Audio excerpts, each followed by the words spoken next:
prière habituelle pour élever nos pensées vers Dieu notre Père, l'intelligence suprême et cause première de toutes choses, et vers tous ces bons esprits qu'il nous envoie en permanence pour nous assister, notamment le guide spirituel de chacun d'entre nous, qui est toujours là pour nous aider à surmonter les difficultés du quotidien, vaincre les épreuves que nous avons souvent nous-mêmes choisies avant de nous réincarner. Et tous ces autres missionnaires qu'il nous envoie, comme Kardec ou autres, Chico Xavier, pour nous montrer le chemin, pour nous laisser tous ces enseignements. C'est pour ça que nous sommes réunis aujourd'hui, pour étudier ces enseignements, essayer de mieux comprendre ces lois de la nature, et à partir de là, travailler à notre amélioration personnelle, à devenir chaque fois un peu meilleur, le lendemain un peu meilleur que la veille. Et aussi, nous demandons que les esprits qui pourraient être avec nous aujourd'hui puissent également bénéficier de ces lectures et de ces réflexions. Et nous envoyons sur eux la miséricorde de Dieu. Vous devez voir à l'écran, excusez-moi, le programme. Donc, on est aujourd'hui le 8 décembre, c'est l'avant-dernière leçon du cours, et puis de cette année. Module 21, on va parler un petit peu des phénomènes de l'émancipation de l'âme. Sommeil, rêve, léthargie, catalepsie, somnambulisme, extase et seconde vue. Donc, dans le temps, il y avait plus de leçons sur ce sujet-là. Et quand on a revu le cours pour qu'ils tiennent justement en une quarantaine de leçons, c'est-à-dire en une année, je crois que ça dure 3 ans, on a un peu simplifié, réduit on l'a réduit en fait à un seul module. Pourquoi? Parce que vous savez certainement que le jeudi, on a aussi un cours sur la médiumnité qui commence à 19h45 par le LMSF. Donc, c'est la première année qu'on le fait. Alors, ça va durer plus qu'un an parce que là, pour le coup, il y a un peu plus de contenu que sur cette étude théorique qu'on fait là. Et donc, c'est dans ce cours sur la médiumnité où on développe beaucoup plus ce sujet de l'émancipation de l'âme et de la médiumnité plus généralement. D'accord? Et la semaine prochaine, donc, ce sera le dernier cours de cette année. L'année prochaine, je pense que je vais de nouveau recommencer le cours à partir de la première leçon. On va refaire un cycle. Donc vous serez toujours bienvenus, même si vous l'avez déjà fait. Et puis ceux qui ont pris le cours au milieu peuvent éventuellement donc le reprendre depuis le début. Voilà. Alors, phénomène de l'émancipation de l'âme. Donc, il y a le sommeil et le rêve. Vous voyez, l'émancipation de l'âme, il ne faut pas chercher loin quand on dit tout le monde est médium, ben, tout le monde dort la nuit. Tout le monde, on en passe un tiers de notre temps dans le sommeil. Et donc, on va essayer de voir et de comprendre qu'est-ce qui se passe pendant le sommeil et qu'est-ce que c'est que les rêves. Pourquoi des fois on se rappelle de choses, pas toujours. Après, on va voir d'autres phénomènes comme la léthargie et la catalepsie. Tu me disais il y a quelque temps que c'était des mots qui n'existent plus aujourd'hui. Si, ils existent toujours. Il y a toujours une définition. Et puis donc, ça correspond à la définition qu'il y avait à l'époque. On verra aussi ce que c'est que le somnambulisme, l'extase et puis la seconde vue. Bon.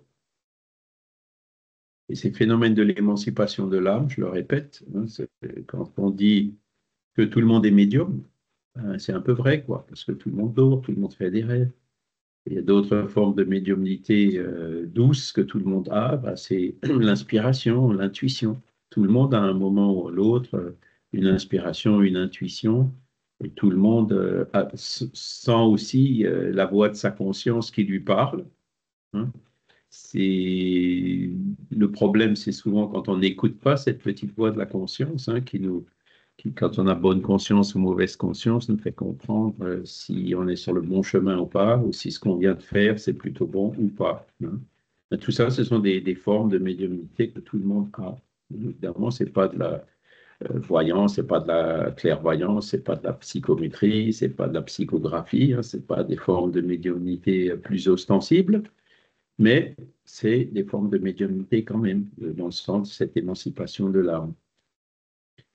Et ce qui est intéressant, c'est que bon, beaucoup de personnes disent non, l'âme n'existe pas, on n'a pas d'âme, on est juste un corps matériel, la conscience est le produit du cerveau. Oui, bon, voilà, les phénomènes d'émancipation de l'âme sont justement là pour montrer, hein, ils constituent des preuves qu'on a effectivement une âme. Hein. Quand on fait des rêves prémonitoires ou quand on rêve de choses qui sont très réelles ou d'une personne qu'on a rencontrée et que cette personne, comme par hasard, quand on l'appelle le lendemain, nous dit, ah bah tiens, moi aussi j'ai rêvé de toi hier soir. Et ce genre de choses, bon, c'est difficilement un produit du cerveau qui est étendu dans son lit pendant la nuit. Hein. Donc voilà, ils font partie des éléments de preuve de l'existence de l'âme. Ok. Donc on va voir quelle est la différence entre le sommeil et le rêve. On va justifier l'importance du sommeil ce point de vue spirit. Pourquoi il nous faut ce sommeil, le repos du corps et aussi ces moments d'émancipation de l'âme où elle va se ressourcer.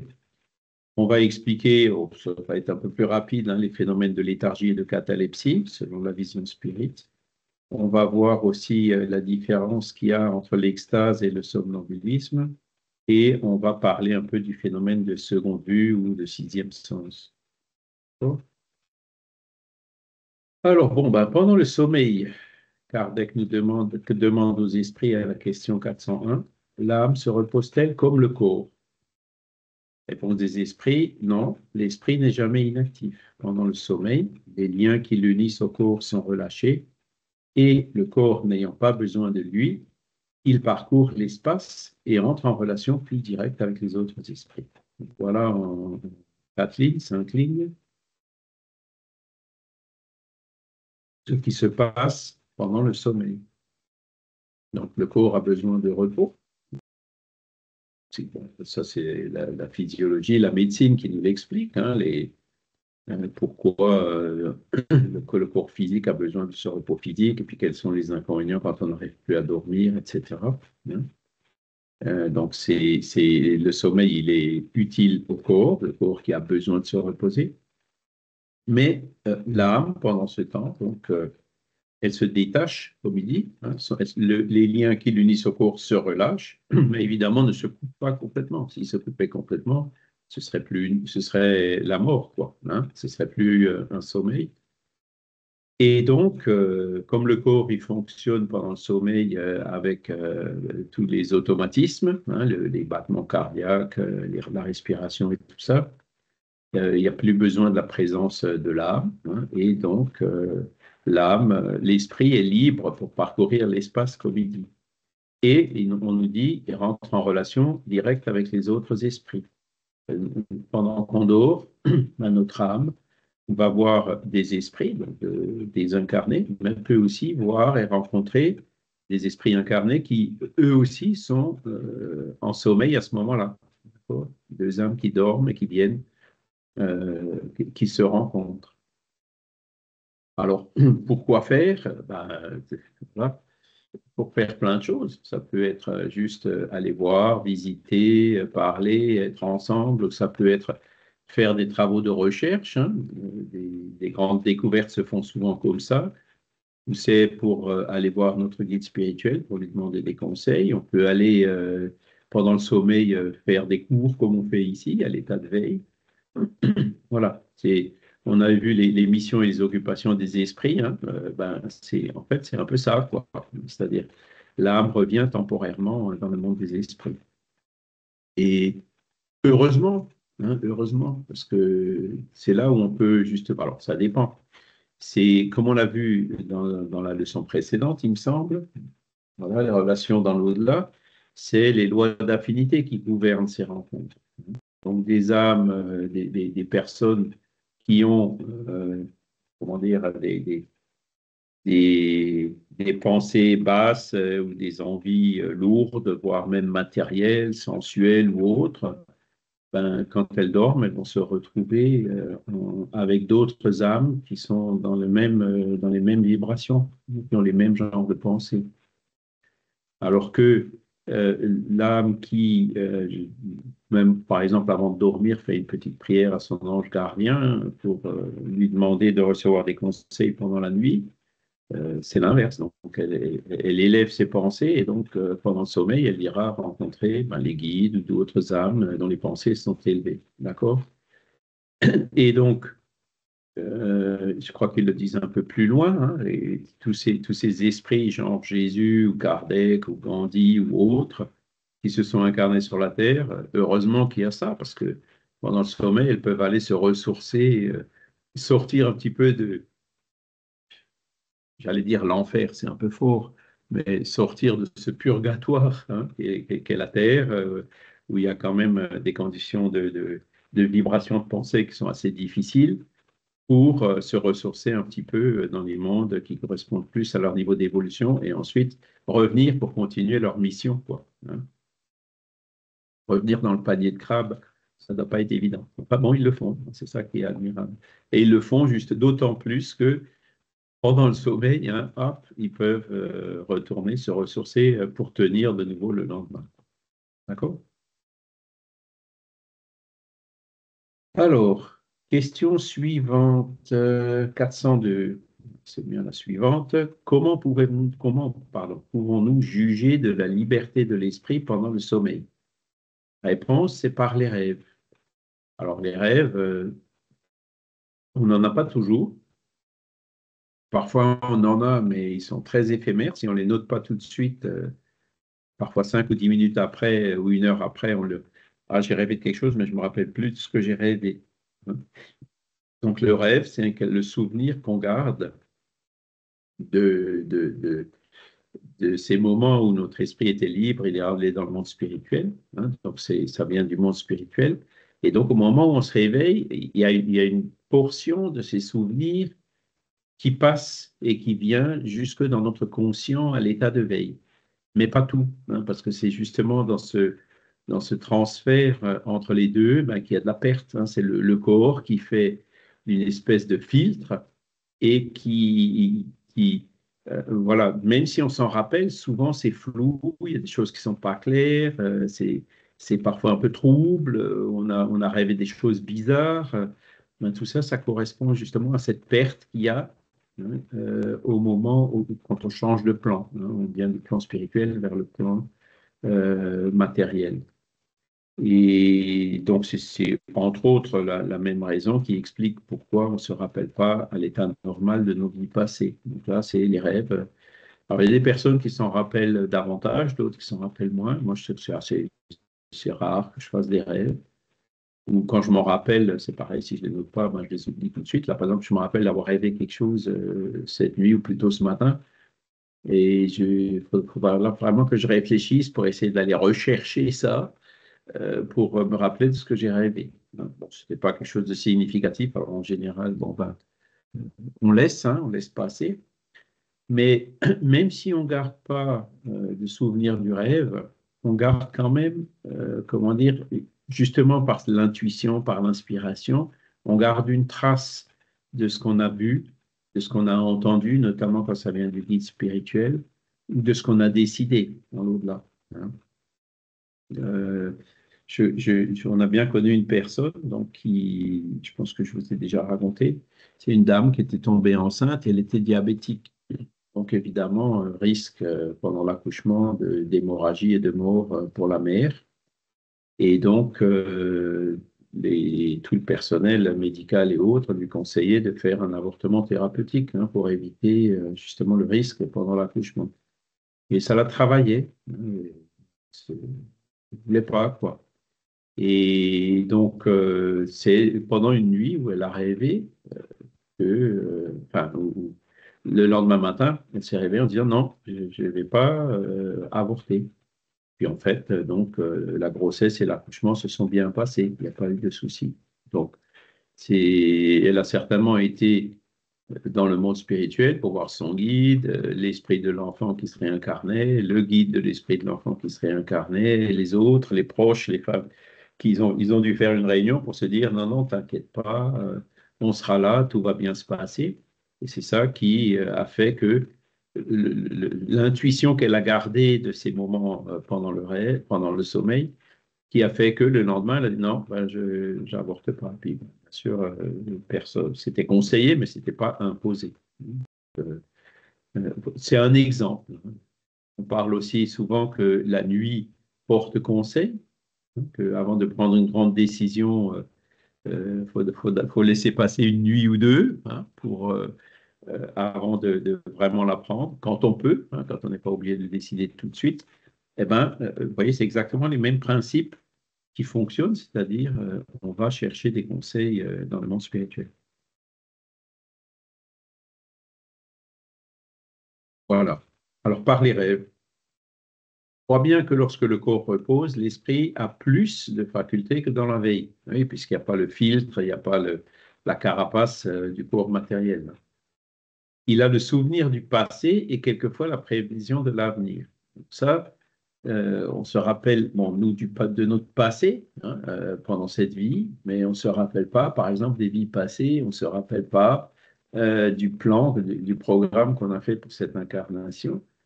Tout ce qui est avant notre vie ou même dans la jeune enfance, on ne se rappelle pas de ce qu'on a fait quand on était 1, 2 ou 3 ans, même si là, il y a parfois des exceptions, des personnes qui se rappellent de choses quand ils étaient très jeunes. hein. Voilà, donc on ne s'en rappelle pas à l'état normal, mais pendant le sommeil, notre esprit, il peut avoir une vision beaucoup plus large, justement dans ses souvenirs, voire même une prévision de l'avenir. Qu'est-ce que c'est que les prévisions de l'avenir? Ben, le programme qu'on a fait dans cette vie, quand on en est par exemple au début, pendant une dizaine d'années et qu'il nous reste encore 40 ou 50 ans à vivre, l'esprit, pendant le sommeil, il peut se rappeler, ben, dans les 50 années, voilà ce que j'ai prévu qui va m'arriver, voilà le genre de choses. Donc, vous voyez, c'est en fait prévoir l'avenir, avoir une vision de l'avenir, mais qui a été programmée dans le passé. Un peu comme, c'est une des manières de connaître l'avenir, sachant que, du moins pour ce qui nous concerne, nous. Voilà. Mais vous avez des choses qui vont plus loin, donc c'est les fameux rêves prémonitoires, j'en ai déjà parlé un petit peu, où là, on prévoit même plus, pas forcément que des choses qui nous concernent nous, mais aussi des choses qui peuvent arriver. Je connais une personne euh, en allant, je vous l'ai aussi déjà raconté, en allant en vacances, elle passait dans la vallée du Rhône, au niveau de Vaucluse, et puis elle était un peu assoupie dans la voiture, et donc elle s'est réveillée en disant, ben, j'ai vu une grosse vague qui emportait beaucoup de voitures, de caravanes, de personnes, etc. Et puis cette vision, elle l'a eue une dizaine de jours avant la fameuse inondation qu'il y a eu à Vaison-la-Romaine. Vous voyez. Donc là, c'est un événement qui est fortuit, je dirais. Qui sait prévoir la météorologie avec une telle précision 10 jours à l'avance? Voilà, c'est pratiquement pas possible. Et la vision qu'elle avait eue de ça était très claire. Donc ça prouve que les esprits peuvent avoir une vision de l'avenir, même des choses qui ne les concernent pas directement. Quand ce sont des choses qui nous concernent directement, j'ai raconté aussi le rêve prémonitoire que j'ai fait quand j'étais jeune, je n'étais pas spirit encore, quand j'étais au lycée, où j'ai rêvé au moins 10 fois que j'allais avoir la meilleure note au bac, et alors que c'était très improbable. Il y avait, rien que dans ma classe, il y avait déjà 3 ou 4 élèves qui avaient des meilleures moyennes que moi.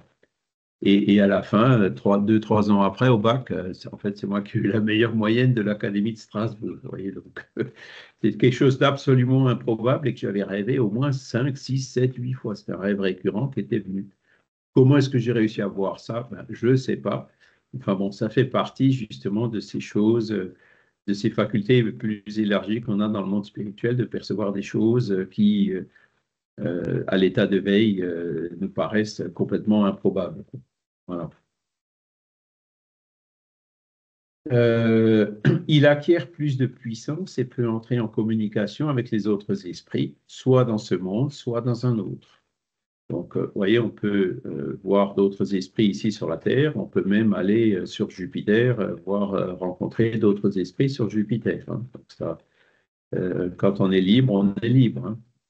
Vous savez que, bon, là, aujourd'hui, on est allé sur la Lune, hein. Ça met quand même, je sais plus, une bonne semaine de voyage pour arriver sur la Lune. On parle d'aller sur Mars, là, c'est beaucoup plus long, hein. Il faut, je sais plus, 1 an ou 2 ans, ou même plus, hein, pour arriver là-bas. Donc, pour un être humain, pour arriver sur Jupiter, là, il faut une vie ou presque, hein. Alors que l'esprit, non, il y va instantanément, quoi, hein, beaucoup, beaucoup plus rapidement. Donc, c'est un autre élément qui nous montre que dans cet état du sommeil, quand l'âme est libérée, elle a vraiment toutes les propriétés de l'âme.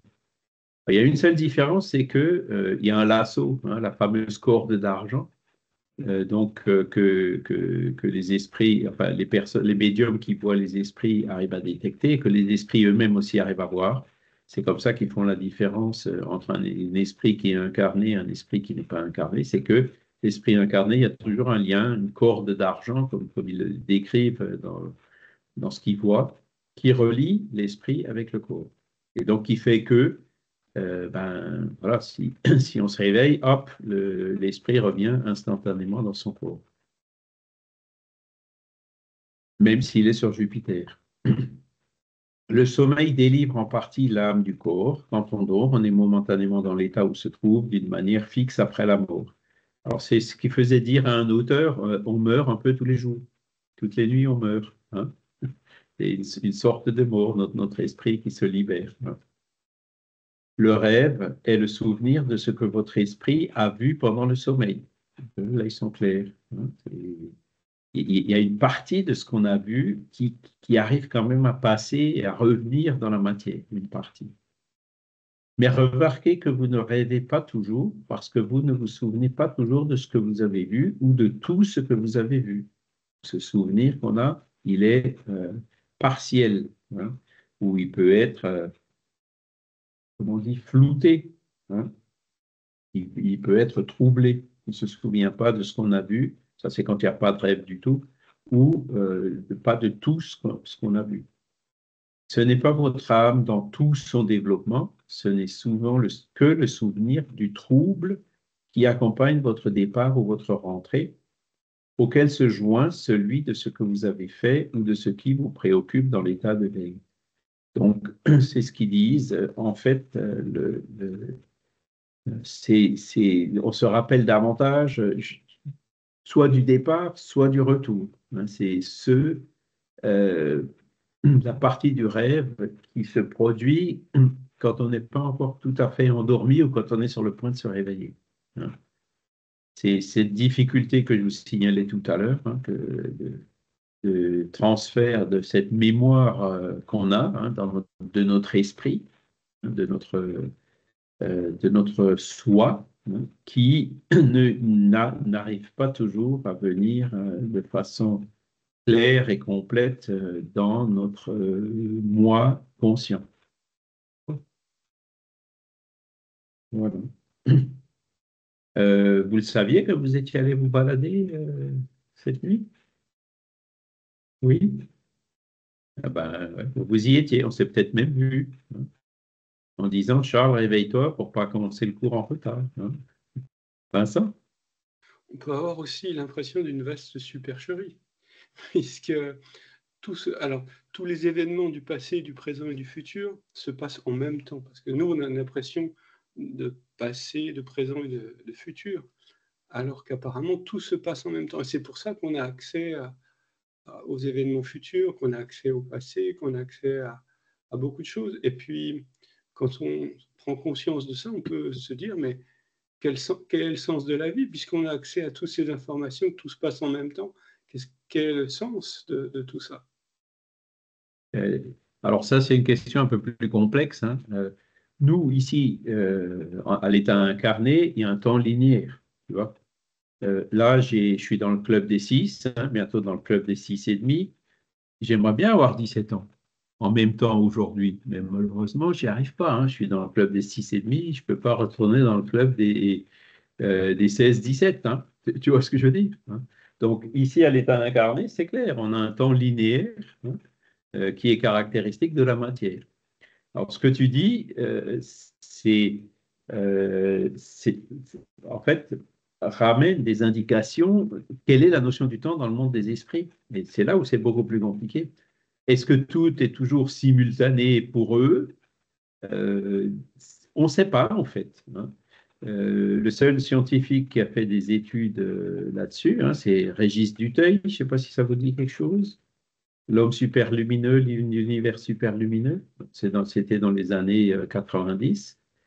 Et donc, lui, c'était un physicien qui a dit, ben, je vais prendre l'hypothèse qu'il existe de la matière, comme il dit, superlumineuse. On peut appeler ça aussi des tachyons, hein, c'est-à-dire des formes de matière ou de particules qui, qui peuvent se déplacer plus rapidement que la vitesse de la lumière, qui ne souffrent pas de cette limitation, qui est une limitation qui s'applique à tout ce qui est matériel, hein. Même le photon qui a une masse nulle, il est limité par la vitesse de la lumière. D'accord? Et donc, en supposant l'existence de tachyons, hein, de formes de matière supérieures à la vitesse de la lumière, mais il a pu, grâce aux équations physiques, donc il a fait toute une thèse, un modèle. Alors, voilà, je ne suis pas capable de. Il faudrait beaucoup, beaucoup d'efforts pour essayer de comprendre son modèle en général, hein, parce que c'est pas des formules, ce n'est pas forcément mon fort. Et il est arrivé effectivement à une notion du temps qui est différente de la nôtre, hein.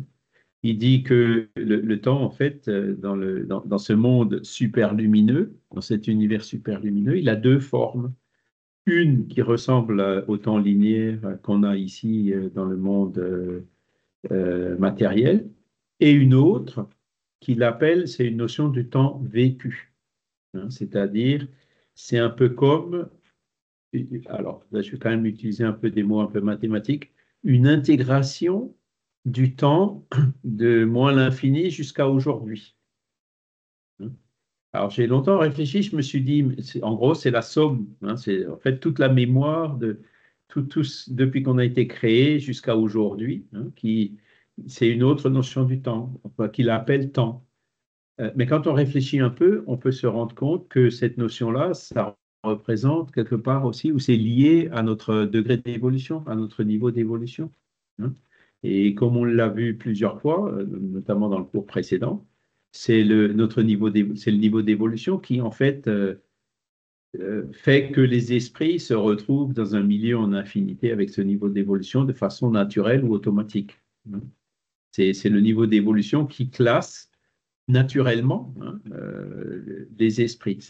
Ils se retrouvent par affinité, par niveau d'évolution. Et donc, lui, par les formules, il est arrivé à quelque chose donc, qui ressemble à ça, tu vois. Donc, ça veut dire qu'effectivement, le passé et le présent se confondent. Maintenant, pour l'avenir, c'est aussi encore un peu plus compliqué, hein. L'avenir, comment est-ce que l'avenir peut déjà être présent? Alors, il y a d'autres auteurs comme Philippe Guillemont. D'ailleurs, je devrais pouvoir vous montrer. Voilà, j'ai emmené un peu de lecture là pour le Portugal. Ah, moi je le vois à l'envers, j'espère que vous le voyez à l'endroit, hein. Donc, il a plusieurs livres et plusieurs conférences, hein, vous pourrez le trouver assez facilement. Et lui, il développe beaucoup ce sujet, hein, en disant que, et on l'a un autre, il développe beaucoup ce sujet en disant qu'en fait, le futur peut influer sur le présent. D'accord? Et il le fait en se basant sur des lois de la mécanique quantique. Et aujourd'hui, de plus en plus de physiciens quantiques se rendent compte que dans le comportement des particules, il y a des corrélations, par exemple, hein, ou une circulation d'informations, hein, qui se produit d'une particule à l'autre, indépendamment de la vitesse de la lumière. C'est-à-dire c'est instantané malgré la distance qu'il y a entre les particules. Voyez. Et donc, il y a d'autres expériences dans lesquelles ils montrent que c'est l'état futur de ces particules, hein, donc, notamment au niveau des lois d'effondrement quantique, hein. qui en fait détermine le présent de cette particule. Donc en gros, c'est le futur qui influe sur le présent. Bon, ça c'est un peu compliqué parce qu'on parle de particules de mécanique quantique. La mécanique quantique, c'est pas toujours très intuitif, hein, c'est des comportements que même les physiciens ont énormément de mal à interpréter. Hein. Mais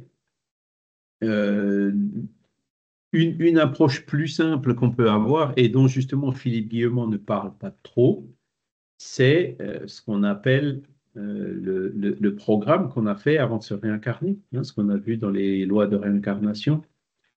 Donc on dit on va se réincarner, ben voilà, on va passer par telle phase, telle phase, telle phase, ou telle maladie à tel âge, ou telle difficulté à tel âge, et on va mourir à tel âge. Hein, c'est en général les grandes lignes de ce qu'on définit avant de se réincarner.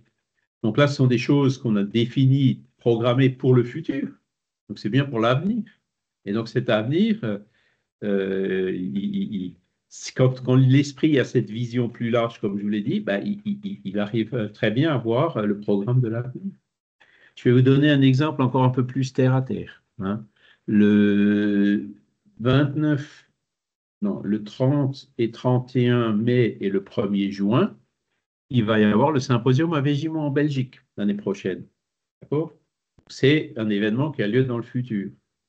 Donc, moi, j'ai dit, bon, ben, je vais y aller. D'ailleurs, je crois même que je me suis déjà engagé à me mettre à disposition de Jean-Paul pour donner une conférence s'il le souhaitait. Donc, j'ai l'intention d'y aller. Ça va forcément influer sur mon présent, hein, parce que je vais préparer la conférence. Je ne sais pas encore comment je vais y aller. Je vais peut-être y aller, on va peut-être y aller à 2, à 3. On va peut-être passer par telle route ou par telle route. Ce sont des choses qui ne sont pas encore définies, mais le fait d'être à Végimont ces dates-là, c'est quelque chose qui est déjà défini dans le futur et qui va bien influer sur notre présent. Voyez. Donc, ce sont des notions simples. Alors, ce n'est pas aussi simple que ça. Hein. C'est plus compliqué que ça. Je pense que Philippe Guillemot, il a quand même raison dans ce qu'il dit.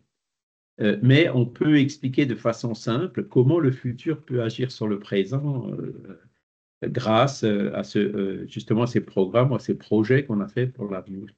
D'accord? Mais de là à dire, Vincent, comme tu le dis, bah, que voilà, et puis d'ailleurs Einstein lui-même le disait en disant que le passé, le présent et le futur se confondent, etc. Bon, c'est un peu, c'est un peu plus difficile à concevoir, même si il y a certainement beaucoup de vrai dans ce genre d'affirmation. Hein. Mais ce qui nous manque, c'est justement une modélisation qui nous permet de comprendre mieux toutes ces choses-là. Et c'est là où je dis et je répète que tant que les physiciens y garderont leurs œillères matérialistes, ils auront beaucoup de mal à réaliser ce genre de concept, ce genre de modèle. Hein. Mais dès qu'un physicien ouvre un peu ses œillères, comme Régis Dutheil avec son monde et son univers, l'homme superlumineux et l'univers superlumineux, hein, c'est le titre des deux livres, un par lui, l'autre par lui et sa fille, Brigitte Dutheil. Hein, dès qu'il commence à enlever un peu les œillères, ben, il trouve plein de choses qui correspondent de façon assez admirable au récit. Il explique par exemple le tunnel des EMI, hein, le phénomène du tunnel. Il arrive, grâce à une réflexion purement théorique physique, à retrouver des choses qui correspondent aux témoignages de personnes qui vivent ces expériences-là. Donc, le jour où la physique changera de paradigme, elle sortira du paradigme matérialiste pour arriver dans un paradigme spiritualiste, là, je suis sûr que c'est la science, en fait, qui fera un saut quantique. Hein. Donc là aussi, vous voyez, je fais une prévision pour l'avenir. Est-ce que ça peut être dans 1 an, dans 5 ans, dans 20 ans, dans 100 ans? Hein. Kardec et Denis et Delanne, beaucoup qui étaient un peu optimistes, ils y croyaient déjà en disant, bah non, pour quelques années, ça va venir. Ben, quelques années, il y a déjà plus d'un siècle qui est passé depuis qu'ils sont partis et on n'y est toujours pas. Et donc, pour revenir au sujet, dans le rêve, on touche déjà à ce genre de choses. Vous voyez? Dès qu'on retourne dans le monde spirituel, on a cette vision beaucoup plus large hein, qui embrasse le passé et l'avenir. Quand on revient, eh ben, on peut parfois, c'est ça qui explique le rêve prémonitoire, hein. On se rappelle de choses qui, en fait, vont se passer dans le futur. Donc, on se rappelle, vous voyez, quand on dit on se rappelle, on dit on se rappelle du passé. Maintenant, là, on se rappelle de choses qui vont se passer dans le futur. Et c'est ça qui fait que, justement, cette linéarité du temps qu'on subit ici à l'état incarné, dans le monde spirituel, c'est quelque chose qui est complètement différent. Il faut réfléchir. D'accord? Il y avait une main levée, mais c'était Vincent, non? Simplement pour dire que, alors je ne sais pas pour qui, mais personnellement, je savais ce que j'allais faire à la fin de ma vie. Ah Je ben voilà. savais comment j'allais travailler, je savais même quelle ambiance professionnelle, euh, quelle vie j'allais avoir tout bêtement enfin, à la fin de ma vie. Parce que c'était Ouais. un programme qui était déterminé et qui devait se dérouler comme c'était prévu. Un programme que tu as déterminé. Tu vois. Ouais, oui, oui, c'est sûr. C'est comme C'est ça, et dont tu t'es rappelé. Donc, il y en a effectivement qui se rappellent, hein. Moi, personnellement, je sais pas. Je me rappelle pas. Là, par exemple, je suis au Portugal, je me pose parfois des questions. Qu'est-ce que je fais là? Est-ce que ma mission, c'est là? Est-ce que c'est pas plutôt en France? Bon, on peut continuer, on peut être au Portugal et continuer une mission en France, comme vous pouvez le voir, pas si loin que ça, hein. Je me pose parfois la question, est-ce que c'est bien ce que j'avais programmé de venir ici ou pas? Je ne sais pas. Moi, j'arrive pas à dire. C'est quand il y a eu la maladie, hein, que là, par contre, je me suis clairement, ça y est, tu vois, tu l'avais programmé et c'est maintenant, c'est venu, hein. Là, clairement, les souvenirs sont revenus, hein, et ça m'a aidé, en fait, hein, parce que de dire, OK, ben voilà, c'est là, je l'avais voulu, c'est là. Donc maintenant, on se retrousse les manches et puis on avance, on travaille, on lutte, on va voir comment on s'en sort. Et heureusement, bon, c'était certainement aussi partie du programme, bien que j'avais eu mon libre arbitre, hein, de lutter pour surmonter la maladie, quoi. Alors que j'aurais très bien pu baisser les bras et j'aurais très bien peut-être déjà pu être de retour dans le monde spirituel, hein. Mais non, c'était, voilà. Et c'est là où il y a le programme, mais il y a aussi ce libre arbitre qu'on a à tout moment.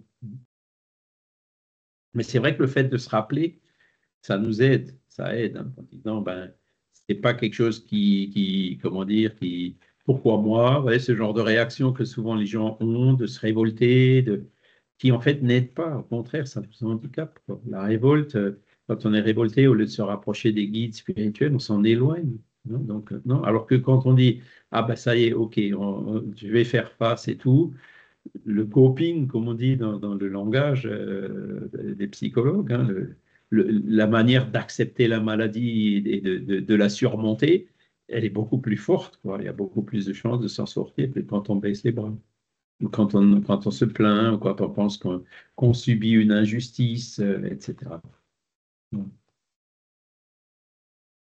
Alors, le 402, donc il y a, c'est ce que je vous disais tout à l'heure, hein, donc on va le relire. Par l'effet du sommeil, les esprits incarnés sont toujours en rapport avec le monde des esprits et c'est ce qui fait que les esprits supérieurs consentent sans trop de répulsion à s'incarner parmi vous. Dieu a voulu que pendant leur contact avec le vice sur la terre, ils puissent aller se retremper à la source du bien pour ne pas faillir eux-mêmes, eux qui venaient instruire les autres. Le sommeil est la porte que Dieu leur a ouverte vers leurs amis du ciel. C'est la récréation après le travail, en attendant la grande délivrance, la libération finale qui doit les rendre à leur vrai milieu. Vous voyez, là aussi, la manière dont c'est décrit, c'est complètement inversé, quoi. Ah, l'amour, c'est affreux, qu'il y ait des gueules d'enterrement et tout, là, non. La grande délivrance, la libération finale, hein. Et on inverse complètement les valeurs, quoi. Enfin, les habitudes par rapport à ce qu'on a. Les valeurs, elles, sont toujours les mêmes, sont universelles, mais c'est comme ça qu'il faut voir l'amour, quoi, comme une grande délivrance, une libération finale. C'est après mission accomplie, il retourne dans le monde spirituel, hein. C'est des images comme Jésus, ben là, c'était vraiment une grande délivrance, hein, sur la croix en plus. Enfin, voilà, c'était ben, tous les autres, Kardec, c'était l'inverse, hein, était debout. hein, en plein déménagement, etc., là, au passage Sainte-Anne, hein, quand il est mort de sa crise cardiaque.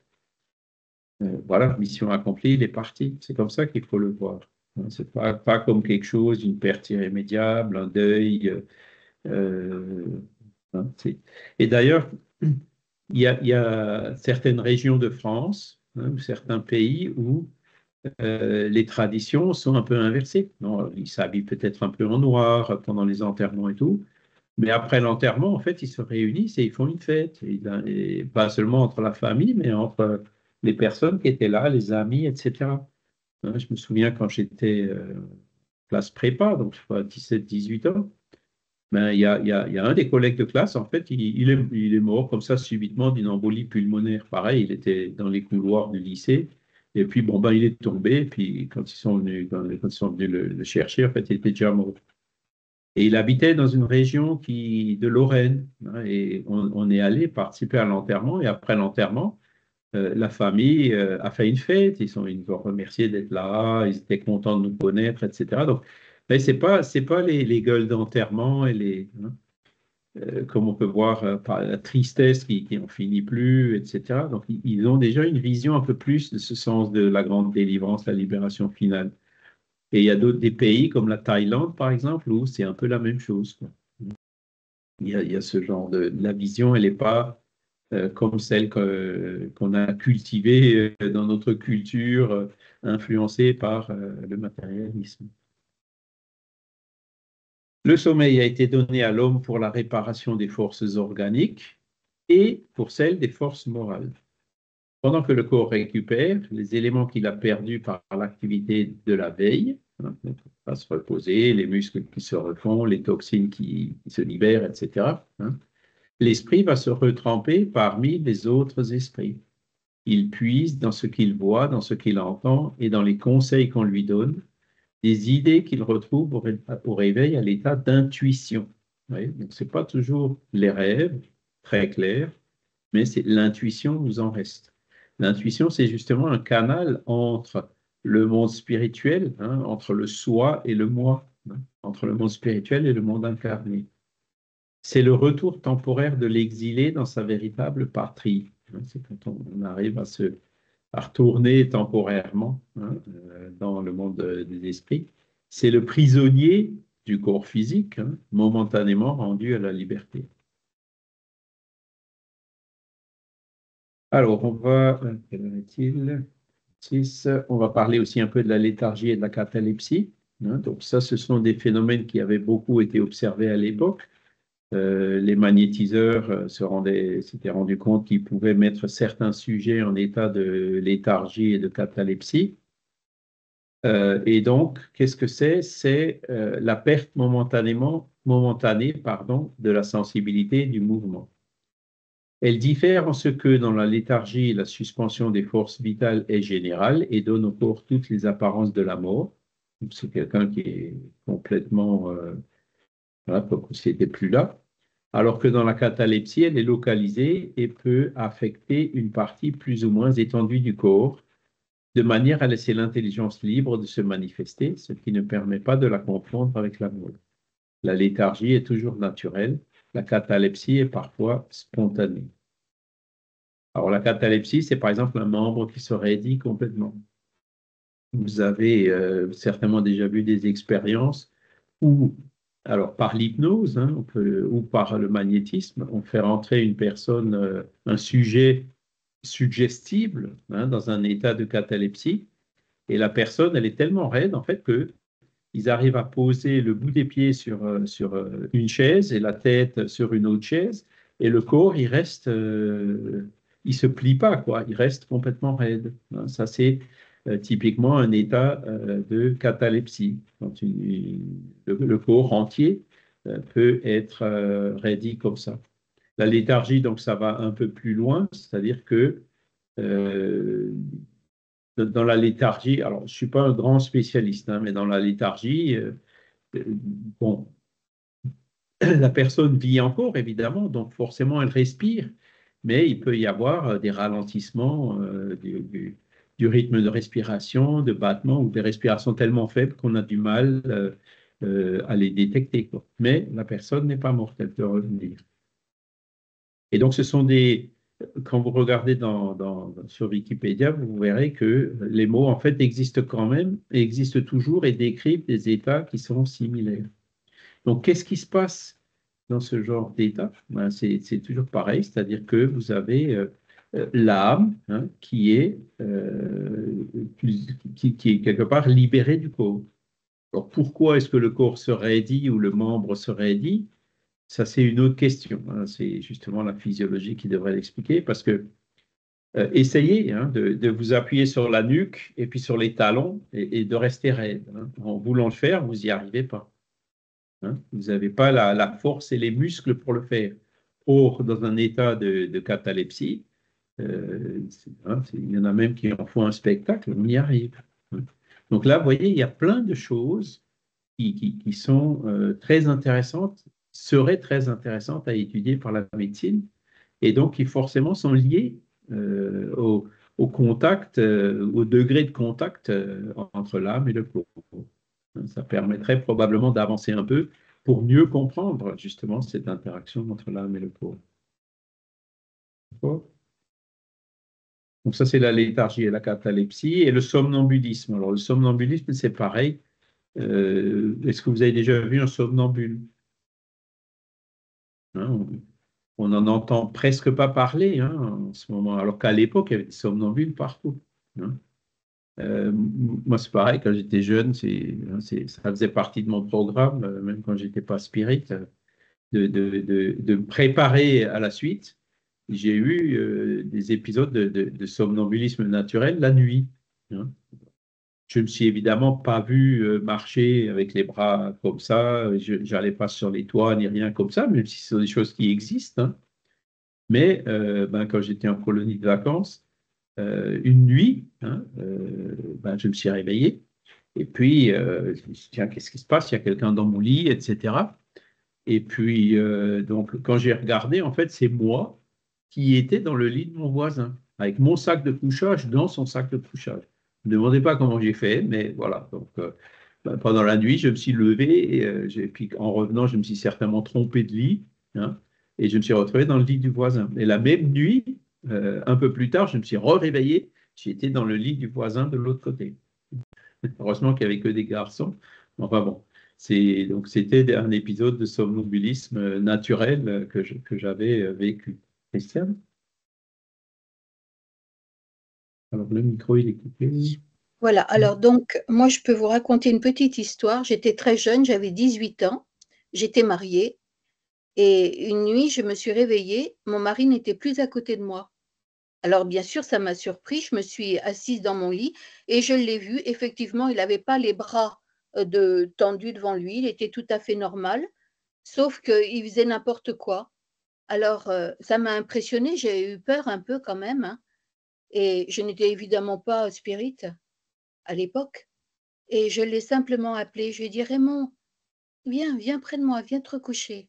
Et bien tout simplement, il est revenu, il s'est recouché et il s'est rendormi. Enfin, il était déjà endormi, donc il s'est couché et bon. Et le lendemain, quand, on s'est oh, c'est drôle, j'en tremble encore de vous en parler. Et le lendemain matin, quand je lui en ai parlé, il en avait absolument aucun souvenir. Voilà, c'est un autre exemple de somnambulisme naturel. Naturel, oui, tout à fait. Voilà. Alors, on va voir qu'est-ce que c'est que le somnambulisme. Donc, c'est une indépendance de l'âme plus complète que dans le rêve. Et alors, ses facultés sont plus développées. Elle, donc l'âme, a des perceptions qu'elle n'a pas dans le rêve, qui est un état de somnambulisme imparfait. Donc, vous voyez, le somnambulisme, il y a le sommeil avec le rêve, et puis le somnambulisme, c'est l'étape d'après. Dans le somnambulisme, l'esprit est tout entier à lui-même, les organes matériels étant en quelque sorte en catalepsie. Alors, catalepsie, ça ne veut pas toujours dire raide, hein, comme je l'ai donné l'exemple tout à l'heure, mais ça peut, voilà, hein, la personne qui marche avec les bras devant elle, hein, ne reçoivent plus les impressions extérieures. Cet état se manifeste surtout pendant le sommeil. C'est le somnambulisme naturel. Quand les faits de somnambulisme se produisent, c'est que l'esprit, préoccupé d'une chose ou d'une autre, se livre à une action quelconque qui nécessite l'usage de son corps, dont il se sert alors d'une façon analogue à l'emploi qu'il fait d'une table ou de tout autre objet matériel dans le phénomène des manifestations physiques. Alors, c'est ce que nous disent les esprits en réponse à la question 425. Alors, qu'est-ce que c'est que un somnambule? On n'a pas. Alors, il y a Christiane qui vient de nous donner un exemple. Moi, je vous en ai donné un autre, mais je ne me rappelais pas non plus comment je me suis levé et qu'est-ce que j'ai fait quand j'étais levé. Je me rappelle juste quand je me suis réveillé dans le lit, dans le mauvais lit, quoi, hein.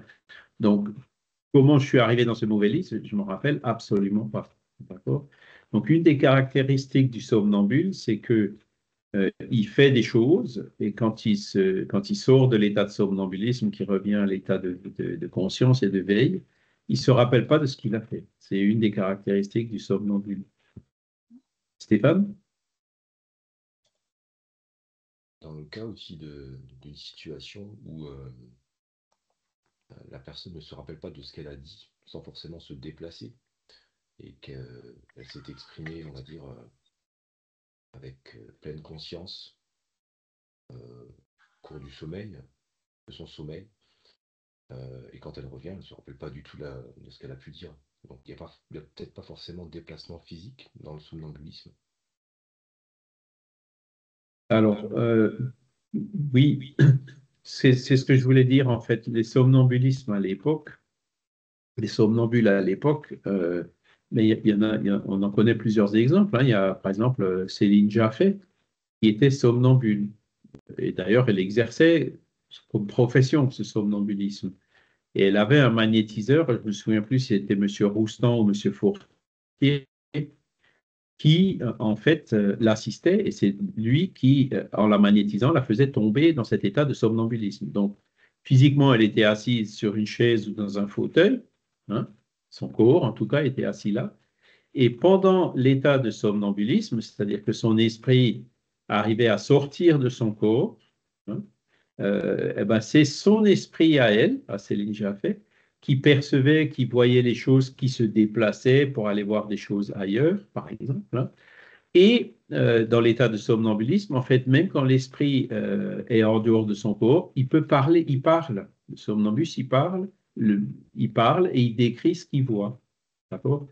Vous avez d'autres exemples. Vous avez certainement entendu parler de Edgar Cayce ou de Bruno Gröning. Ben, ils fonctionnaient un peu pareil, c'est-à-dire qu'ils étaient en état de somnambulisme.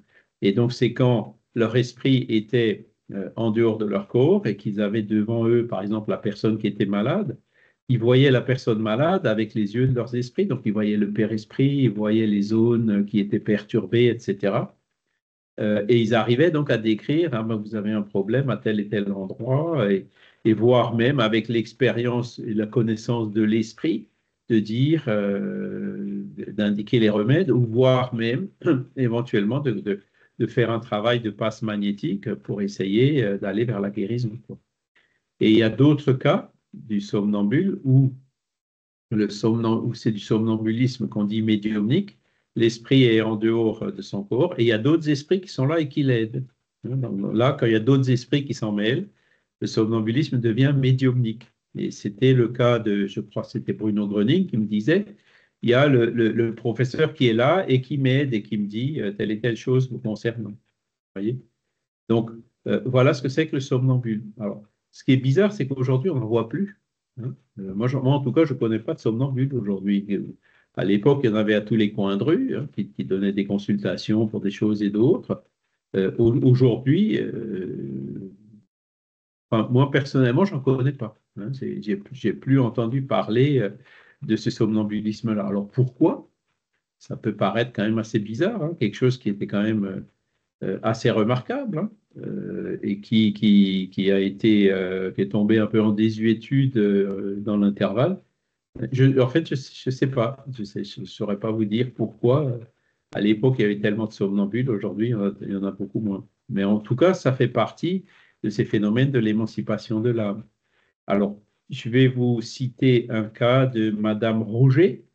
Madame Roger, qui était somnambule, que Kardec relate dans la revue Spirit de 1858, hein, il y a un article qui s'appelle Indépendance du somnambule. où voilà une personne qui était disparue. Hein, je vous résume vite fait cet article. Il y a une personne qui a disparu. Donc les proches s'inquiétaient, qu'est-ce qu'il est devenu? Ils sont allés chercher partout, pas moyen de le retrouver. Et donc ils sont allés vous consulter cette somnambule, Madame Roger, en disant, bah, écoutez, il a probablement été assassiné, etc. Puis donc Madame Roger, hop, elle se met en état de somnambule. Alors, ce qui est remarquable chez les somnambules, c'est là, ça rejoint un peu ce qu'on disait tout à l'heure avec Vincent. Le somnambule, il dit, bah, il est parti quand? Il est parti avant-hier de tel endroit. Bah, le somnambule, il va à tel endroit avant-hier. Il retourne dans le passé. Et donc, Madame Roger, elle a suivi, elle a vu effectivement la personne qui était là, qui allait faire un paiement, donc il y avait de l'argent sur elle et tout. C'est pour ça qu'il soupçonnait qu'elle avait été assassinée. Et donc, elle le voit sortir de chez lui, hein, aller, le suit dans la rue. Et donc, c'est ce qu'elle disait pendant qu'elle était en état de somnambule. Je le vois, je le suis. Ah tiens, là, je vois qu'il a un besoin urgent. Donc, il avait envie de... Hein, et comme il n'y avait pas beaucoup de toilettes publiques à l'époque, il était descendu sur les berges de la Seine, hein, pour faire son besoin physiologique. Et à un moment donné, il a glissé ou il s'était déséquilibré et il est tombé dans la Seine. Ça, c'est ce que la somnambule avait vu. Hein. Il est tombé dans la Seine et il a été emporté par le courant. Et d'ailleurs, vous allez le retrouver. Effectivement, quelques jours plus tard, plus bas en aval, ils ont retrouvé son corps. Et il avait bien la braguette ouverte, il avait encore le portefeuille sur lui avec l'argent, etc. Donc, c'était exactement ce que la somnambule, elle avait vu. Vous voyez, donc c'est une faculté qui est quand même remarquable. Hein. Quand on voit ce genre de phénomène, on se dit, c'était pas la transmission de pensée, c'était pas la suggestion. Non, le somnambule, il est vraiment allé dans le passé et voir, et il arrive à lire, à décrire tout ce qu'il perçoit pendant cet état-là. Il ne se limite pas aux perceptions des cinq sens, hein, de physique, mais que le somnambule il perçoit avec son esprit, quoi, avec le sixième sens également. D'accord? Donc voilà ce que c'est qu'un exemple de somnambulisme. Alors, je vous conseille, lisez dans les revues Spirit, hein, vous faites des recherches somnambules, vous verrez, il y a pas mal de récits là-dessus, et puis vous avez certainement beaucoup de livres aussi sur le magnétisme à l'époque qui en parlent. Je vous cite un autre exemple, c'était avant que Kardec soit Kardec, quand il était encore Rivail, il allait consulter une somnambule. Dans les années 1840, Kardec et Amélie ils avaient accueilli, je ne dis pas adopté parce qu'ils ne pouvaient pas adopter selon les lois de l'époque, mais ils avaient accueilli une jeune fille, une petite fille qu'ils éduquaient, qui vivait chez eux. Hein, certainement une petite fille pauvre qui avait été abandonnée. Et donc, la petite fille, elle allait souvent avec Amélie dans la maison de campagne où habitaient ses parents, hein, à Château-du-Loir dans la Sarthe. Et elle était assez fragile de santé. Et donc, dans une des lettres qu'on a retrouvées échangées entre Kardec, qui était à Paris, et Amélie, qui était à Château-du-Loir avec la petite, Kardec lui écrit, enfin, Rivail, à l'époque, lui écrit, écoute, si ça ne va pas mieux, coupe-lui une mèche de cheveux et mets-la dans ta lettre de retour. J'irai voir Mariette, qui était une somnambule, pour voir ce qu'il faut faire. Et donc, la somnambule prenait les cheveux. Donc, par psychométrie, elle arrivait justement à se transporter pour voir quel était le problème de la jeune femme, de la petite fille. Et donc, de dire, ah bah oui, c'est ci, c'est ça, essaye de lui donner ci, essaye de lui donner ça. Parce qu'à l'époque, la médecine, elle n'était pas ce qu'elle était aujourd'hui. Donc, vous voyez, Rivail consultait déjà des somnambules une bonne quinzaine, voire même une vingtaine d'années avant de devenir Kardec. Donc, c'est un autre exemple. Et il y a un autre cas où il essayait d'avoir au moins une partie de l'héritage de sa tante, hein, Rivail. Il a même envoyé, il a reçu un mot justement des personnes qui étaient impliquées dans cette histoire-là. Il a découpé un morceau du papier du mot qu'il a reçu de cette personne, qu'il a envoyé à Amélie, qui allait voir la somnambule. La somnambule, en touchant le papier, elle arrivait à se mettre en contact avec cette personne, arrivé à lire les pensées pour lui donner des conseils. Essaye plutôt de l'aborder de telle manière ou de telle autre manière. voyez, je vous donne des exemples de ce qui se faisait au 19e siècle couramment, hein, avec des somnambules. Voilà. Ça n'existe plus aujourd'hui. Moi, je trouve que c'est un peu dommage, hein, mais bon, ça reviendra peut-être. C'est quand même une faculté assez extraordinaire. Bon, alors, ça n'existe plus aujourd'hui. On a parlé d'Edgar Cayce, de Bruno Gröning. Bon, c'est quand même deuxième moitié du XXe siècle, hein, donc voilà. C'est une faculté qui certainement existe toujours, mais je pense qu'on n'en parle pas assez. Là, pour le coup, il est déjà 8 heures chez moi, donc on va avancer un peu plus vite. Quelle est la différence entre l'extase et le somnambulisme? L'extase, alors, on a vu le sommeil et le rêve, c'est un premier niveau, le somnambulisme, c'est un deuxième, l'extase, c'est un troisième niveau. C'est un somnambulisme plus épuré, l'âme de l'extatique est encore plus indépendante. Alors, des phénomènes d'extase, vous en trouverez relatés dans les textes religieux. Il y a par exemple Thérèse d'Avila qui avait des états d'extase, il y en a d'autres, hein. Et l'extase, il faut faire attention, parce que comme on dit dans la question 455, dans l'état d'extase, l'anéantissement du corps est presque complet. Il n'a plus, pour ainsi dire, que la vie organique. Et l'on sent que l'âme n'y tient plus que par un fil, qu'un effort de plus ferait rompre sans retour. Dans cet état, toutes les pensées terrestres disparaissent pour faire place au sentiment épuré, qui est l'essence même de notre être immatériel. Donc l'état d'extase peut être dangereux, puisque bon, ben, si ce lien qui tient plus que par un fil se rompt, eh ben, l'extatique meurt, il ne revient plus. Hein, il ne revient plus dans son corps. Est-ce que ça peut se comparer aux expériences de mort imminente? Pourquoi pas, hein? Parce qu'il y a des expérienceurs qui vous racontent cet amour inconditionnel, cette lumière, ils n'avaient plus envie de revenir, etc. Vous on retrouve des caractéristiques de l'extase, hein, dans ces phénomènes de mort imminente, sauf que l'extase en général est spontanée, alors que dans l'expérience de mort imminente, ben, il y a un arrêt cardiaque et un événement physique qui le déclenche. D'accord?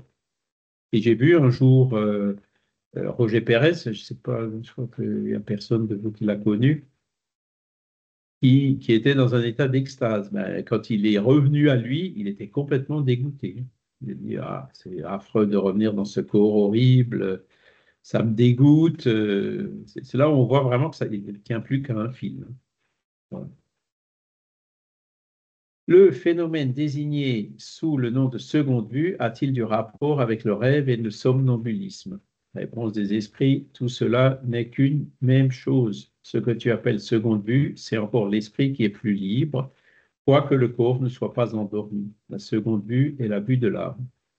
Donc, ça, ce sont les personnes douées de seconde vue. C'est par exemple celle que je vous ai dit qui voyait cette vague à Vaison-la-Romaine, là, hein, où la seconde vue, ben, c'est le sixième sens, quoi. C'est l'esprit qui arrive soit à voir les esprits, soit à se déplacer, voir des choses qui se passent ailleurs, tout en restant, comme il le dit, à l'état de veille, hein. Voilà.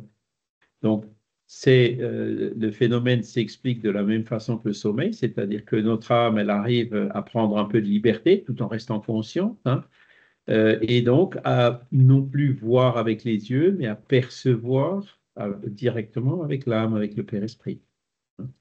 C'est ça qui explique ce phénomène de seconde vue.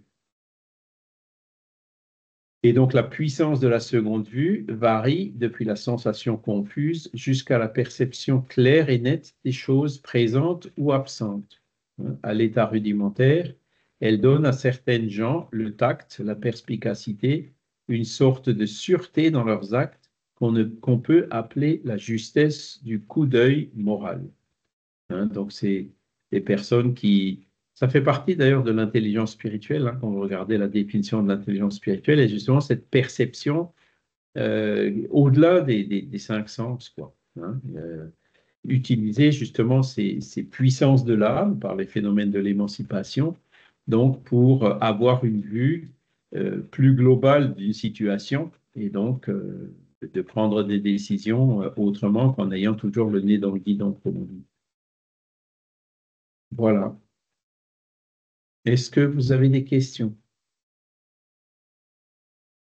vous voyez, on n'est pas rentré dans la médiumnité, parce que la médiumnité, c'est encore une fois la même chose, hein, c'est l'esprit du médium qui se libère. Alors, soit il y a un autre esprit qui vient, ou soit l'esprit du médium qui arrive à capter les pensées d'un autre médium pour les écrire.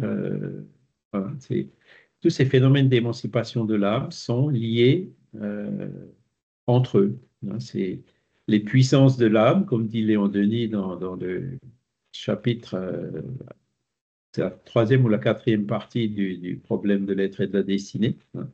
Et toutes les personnes qui sont matérialistes, hein, qui ne croient pas en l'existence de l'âme, passent complètement à côté de facultés complètement extraordinaires comme celles qu'on vient de voir, ou même de la compréhension de choses très simples comme le sommeil et les rêves.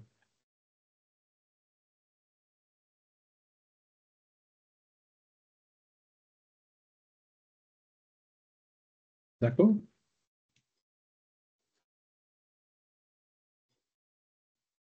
Vous soupçonnez que vous aviez toutes ces facultés latentes en vous? Hein, et puis là, c'est bon. Alors, la médiumnité, en général, bon, la seconde vue, ça tient à une prédisposition organique qui nous donne la médiumnité. Vous voyez? Mais le sommeil, le rêve, tout le monde, on passe tous par là, hein. Mais on n'observe pas assez parce qu'on n'en est pas assez conscient, quoi. Mhm.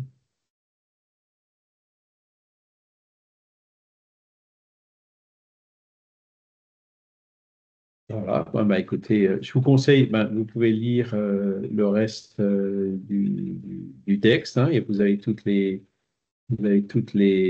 références qui sont là, hein.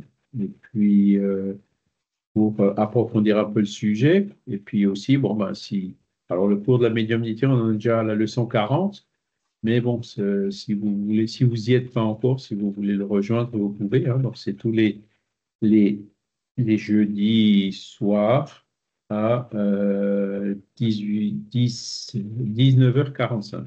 Pardon.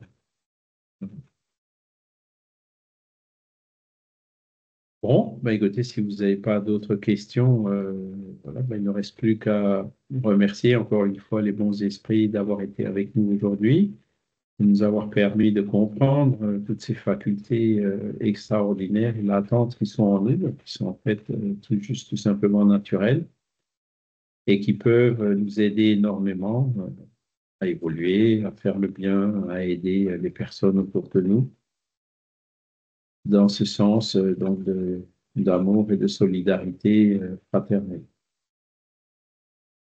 Voilà.